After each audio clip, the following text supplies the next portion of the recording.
Hey friends, Pastor Paul here. I'm recording this on a Tuesday. I'm actually up at Camp Lebanon here and getting together with all the other elders of the Hope locations to dream and pray and consider how do we want to best engage the culture around us with the gospel by looking to Jesus, looking like Jesus, and following him in our culture. And so it's been a great time of prayer and dreaming and connecting with them and really enjoying that. And I wanted to remind us then with a couple things we've got coming up.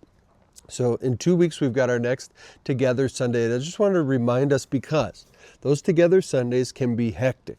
They can be chaotic. For parents of young kids, they can feel stressful. If you're in the room, it can feel overstimulating. Why would we have kids in the service? Why would we worship all together? Well, it's something that the church has kind of always done. The church exists as a body of believers together. So one of the things that we do in our church is compel each other to connect.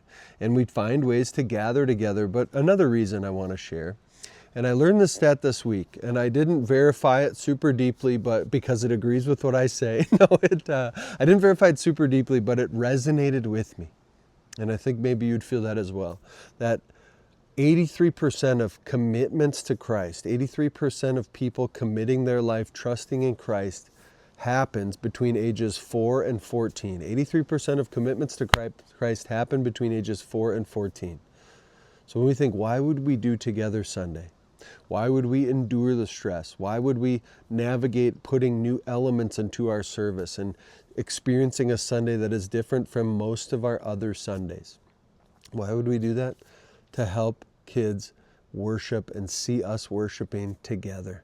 That they might see us with our renewed commitment to Christ that takes place in every worship service and feel that same commitment start to begin and bubble up in their lives. A lot of discipleship is caught, not taught, so we get that chance. So on the one hand, we're kind of coming out of our silos, worshiping together. On the other hand, we're helping kids to know and start and strengthen their relationship with Jesus. That's why we put up with some of the hard things and the challenges that come from Together Sunday. But also be reminded, these only happen 4 times a year. These give a great, great blessing and relief to our kids volunteers. They help us gather together, which leads me to our second thing on how we're gathering together. We are going to do our first ever summer kickoff picnic party after the service on Together Sunday on May 31st. We're going right over to Turtle Lake Regional Park. We're going to have pizza so you don't have to think about all the hard work of making stuff. We're going to get some Dominoes. We'll get some gluten-free Dominoes. We're going to cover the bases with Dominoes. And then you can bring a side, and Stephen will share more details as this comes up, but you bring a side, a dessert, some drinks. We're going to gather, we're going to play games, we're going to get a chance to hang out outside the walls of a Sunday and be reminded of how beautiful it is to build community together. So be on the lookout for those things. I hope you have a great week.